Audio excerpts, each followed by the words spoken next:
Assalamualaikum warahmatullahi wabarakatuh. Kaum muslimin yang dirahmati Allah Subhanahu wa taala.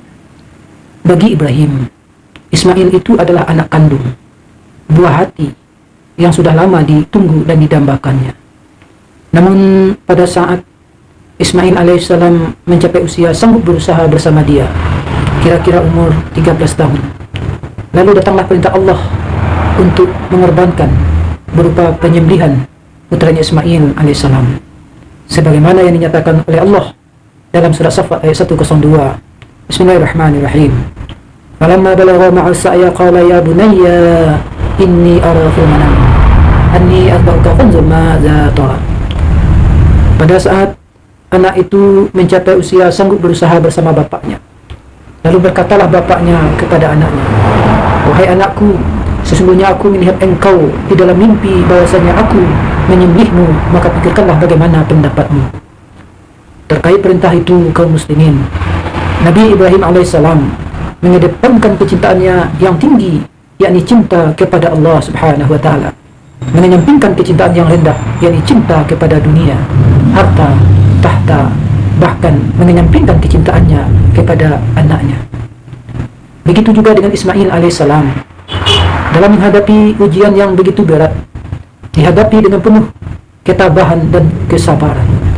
Bahkan Ismail alaihissalam memperkokoh pendirian bapaknya dengan ucapan, qala ya abati fa'al ma tu'maru satajidu insyaallah minas sabirin.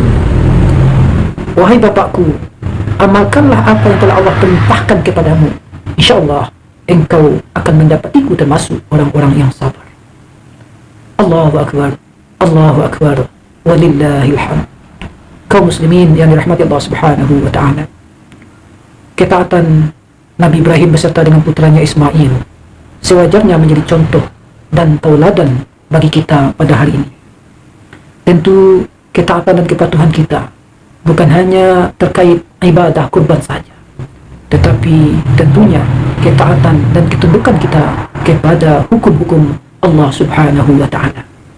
Sungguh kaum muslimin, pada hari ini begitu banyak hukum-hukum Allah itu yang belum diterapkan, terutama hukum-hukum Allah berkaitan dengan kehidupan bermasyarakat, berbangsa, dan bernegara, seperti hukum Allah di bidang hukum pidana, perdata, pengelolaan sumber daya alam, sistem pendidikan Islam, sistem kesehatan Islam, sistem pengelolaan lingkungan, sistem pergaulan, politik dalam dan luar negeri. Pada hari ini kaum muslimin begitu banyak yang belum diterapkan di tengah-tengah kehidupan kita. Akibat tidak diterapkan hukum ini di bidang kemasyarakatan sebagaimana yang telah diwajibkan, disyariatkan di dalam agama kita, inilah sebagai sebab semua sebab persoalan yang terjadi di tengah-tengah negeri kaum muslimin pada hari ini. Coba kita lihat keadaan umat Islam mulai dari luar negeri, misalnya tengok di Palestina, di Suriah, di Irak, di Afghanistan, di Afrika Selatan, kemudian di Rohingya, Filipina Selatan, Thailand Selatan, di Xinjiang, Cina. Pada hari ini mereka dibantai, mereka dibunuh, mereka diperkosa, dijadikan anaknya menjadi anak yatim. Bahkan mereka diusir dari kampung mereka sendiri tanpa ada yang melindungi dan membela. Kalau seandainya kita lihat ke dalam negeri, tidak kalah memperhatikan. Pada saat ini sama-sama kita saksikan umat Islam banyak berada di bawah taraf kemiskinan. Kemudian akhlak para remajanya semakin rusak, korupsi merajalela, sumber daya alam kita dikuas oleh korporasi asing, lingkungan kita rusak, pendidikan mahal, kualitasnya rendah, pelayanan kesehatan semakin buruk. Ini semua telah dinyatakan oleh Allah Subhanahu wa taala 14 abad yang silam. Wa man a'rada an dzikri fa inna lahu ma'isyatan dhankan wa nahsyuruhu yaumal qiyamati. Barang siapa yang berpaling dari peringatanku, kata Allah, baginya kehidupan yang sempit, pada hari kiamat kelak mereka akan dikumpulkan dalam keadaan buta.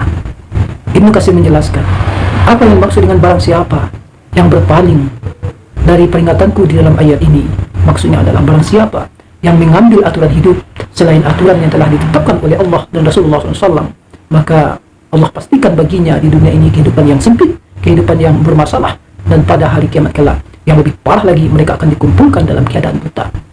Oleh sebab itu kaum muslimin yang dirahmati Allah Subhanahu wa taala, momen Aidil Adha 1441 Hijriah ini marilah kita jadikan ketaatan kita mau betul-betul total kepada Allah Subhanahu wa taala seperti ketaatan Nabi Ibrahim alaihissalam. Pada hari ini kaum muslimin, Allah Subhanahu wa taala tidak meminta kita untuk menyembelih istri, anak, keluarga kita, tetapi Allah Subhanahu wa taala menginginkan kita masuk ke dalam Islam ini secara kafah sebagaimana yang telah dinyatakan oleh Allah dalam surat Al-Baqarah ayat 208. Bismillahirrahmanirrahim. Ya ayyuhallazina amanu udkhulu fis-silmi kafah wa la tattabi'u khutuwati syaitan innahu lakum aduwwun mubin.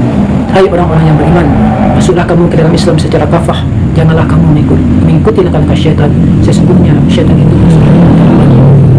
Tentu pertanyaan kita pada kesempatan kali ini adalah bagaimana cara menerapkan Islam secara kafah? Tentu jawabnya adalah untuk menerapkan ajaran Islam ini secara kafah, kita membutuhkan sebuah kepemimpinan yang dinamakan dengan khilafah Islamiyah. Inilah yang hilang sejak 1924 sampai sekarang, sehingganya kaum muslimin begitu banyak hukum-hukum agama ini tidak diterapkan, begitu banyak hukum-hukum agama ini ditelantarkan. Kalau kita pahami dalam sebuah hadis, esensi dari khilafah itu adalah dalam sebuah hadis Bukhari Muslim, baginda Rasul menuturkan wa innamal imamu junnah yuqatalu min wara'ihi wa yuttaqabi.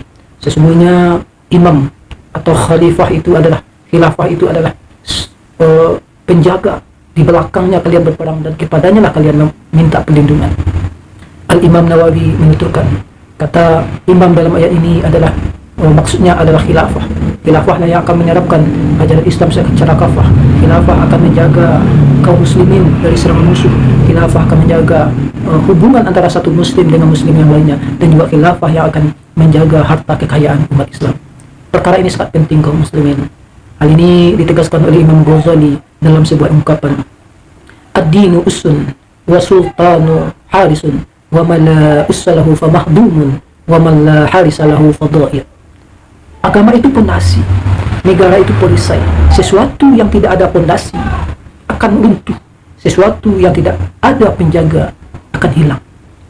Kaum muslimin yang dirahmati Allah Subhanahu wa taala, inilah gambaran perjuangan yang telah dilakukan oleh baginda Rasul Muhammad SAW membawa ajaran Islam dari Mekah ke Madinah itu dalam rangka bagaimana menerapkan Islam itu, syariat Islam itu secara kafah dalam sebuah sistem dalam sebuah kehidupan berbangsa dan bernegara. Perkara ini adalah perkara hidup mati. Baginda Rasul Muhammad SAW tidak akan mundur setapak pun sebelum kemenangan itu diberikan oleh Allah Subhanahu wa taala, atau beliau mengatakan binasa di atas perjuangan. Ungkapan yang masuk dalam sebuah hadis, baginda Rasul Muhammad SAW mengatakan, wallahi law wada'u syamsa fi yamini wal qamara fi yasari ala an atruka hadzal amr hatta yuzhiruhu Allahu aw ahlika fihi mata. Demi Allah, kata baginda Rasul Muhammad SAW, kalau seandainya mereka itu mampu meletakkan matahari di tangan kiri, di tangan kananku, dan bulan di tangan kiriku, aku tidak akan berhenti dalam menyampaikan agama Islam ini sebelum dimenangkan oleh Allah Subhanahu wa taala atau binasa di atas perjuangan ini. Allahu akbar, Allahu akbar, Allahu akbar. Hadirin yang dirahmati Allah Subhanahu wa taala, mudah-mudahan kita mengikuti jejak baginda Rasul Muhammad SAW yang menjadikan perkara penerapan syariat Islam secara kafah itu adalah perkara hidup dan mati. Kita tidak akan berhenti sebelum dimenangkan oleh Allah Subhanahu wa taala atau binasa atas perjuangan ini. Insyaallah. Takbir, Allahu akbar. Wassalamualaikum warahmatullahi wabarakatuh.